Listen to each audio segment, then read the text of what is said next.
अगर आज खुद बाबा साहब आंबेडकर चाहे तो बाबा साहब आंबेडकर भी आरक्षण खत्म नहीं कर सकते हैं। मोदी का तो सवाल ही नहीं उठता है।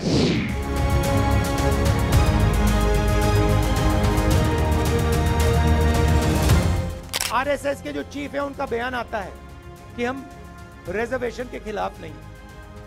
अरे इन्होंने ही पहले स्टेटमेंट दिया था कि रिजर्वेशन के खिलाफ है। जब से आरक्षण आया है तब से संविधान सम्मत सारे आरक्षण को संघ पूर्ण समर्थन देता है और संघ ये कहता है कि आरक्षण जिनके लिए है उनको जब तक आवश्यक लगेगा या सामाजिक कारणों से दिया गया है वो भेदभाव जब तक है तब तक ये आरक्षण जारी रहना चाहिए। जिस रफ्तार के साथ 2024 का लोकसभा चुनाव आगे बढ़ रहा है उसी तेजी के साथ चुनावी मुद्दे भी बदल रहे हैं। नया मुद्दा इन दिनों आरक्षण बन चुका है। बीजेपी और कांग्रेस के बीच इन दिनों आरक्षण पर जुबानी जंग जारी है।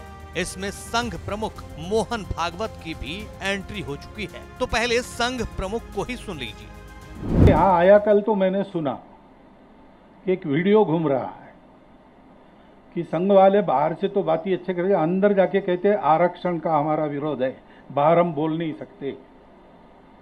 अभी एकदम असत्य बात है, गलत बात है।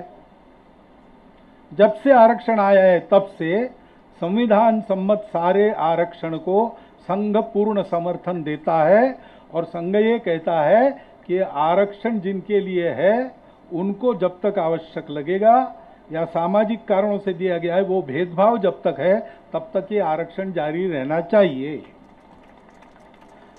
लेकिन मैं बैठक ले रहा हूं लोगों की, ऐसा दृश्य है उसमें, ये हुआ तो कभी है नहीं।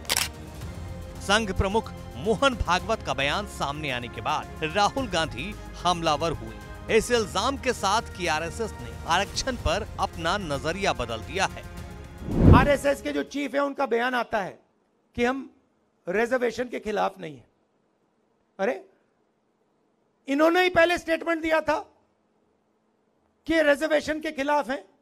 जो भी रिजर्वेशन के खिलाफ है सारे के सारे इनकी पार्टी में जा रहे हैं। जो भी रिजर्वेशन के कॉन्स्टिट्यूशन के खिलाफ है सारों को ये ले रहे हैं, फिर कह रहे हैं कि भैया हम रिजर्वेशन के खिलाफ नहीं है। और इसका लक्ष्य क्या है मैं बता देता हूं, क्योंकि ये 20-22 अरबपतियों की मदद करना चाहते हैं। आरक्षण पर मचे इस सियासी घमासान के बीच महाराष्ट्र के सोलापुर की चुनावी रैली में पीएम मोदी ने कहा, अगर खुद बाबा साहब चाहे तो वो भी संविधान और आरक्षण खत्म नहीं कर सकते, तो मोदी का तो सवाल ही नहीं। इस वजह से कांग्रेस और इंडिया गाड़ी वाले बुरी तरह बौखला गए हैं। इसलिए लोग लगातार झूठ फैला रहे हैं, संविधान बदल देंगे, आरक्षण खत्म कर देंगे। मैं पहले ही कह चुका हूं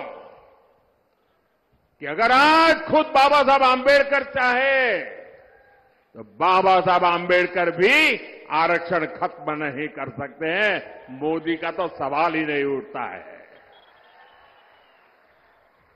और अगर हमारी सरकार की नीयत उसमें कहीं पर भी खोट होती, मेरा 5 साल का रिकॉर्ड देख लीजिए, 5 साल में भी 2019 से 2024 आज भी मोदी के पास जितने वोट चाहिए है, लेकिन ये रास्ता हमें मंजूर नहीं है। लेकिन फिर भी राहुल गांधी बता रहे हैं कि बीजेपी कैसे देश के संविधान और आरक्षण से खिलवाड़ करना चाहती है। रिजर्वेशन को खत्म करने का तरीका प्राइवेटाइजेशन, रिजर्वेशन को खत्म करने का तरीका अग्निवीर। जहां भी कमजोर लोगों को थोड़ा सा फायदा मिलता है, किसानों को थोड़ा सा फायदा मिलता है, मजदूरों को, छोटे व्यापारियों को थोड़ा सा फायदा मिलता है, वहां ये लोग, उनका ध्यान चला जाता है, उसको बंद करने की कोशिश करते हैं। अब सवाल यह है कि 1950 को संविधान लागू होने के करीब 74 साल बाद भी राजनीतिक पार्टियां आरक्षण के मुद्दे पर हंगामा क्यों कर रही हैं?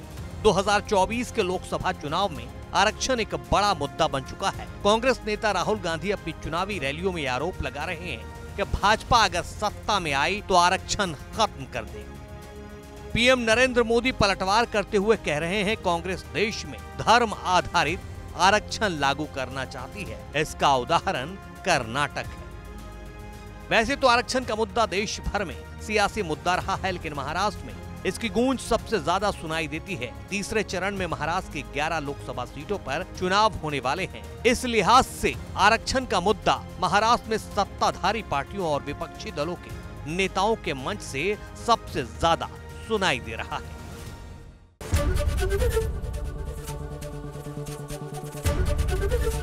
एबीपी गंगा, खबर आपकी, जुबान आपकी।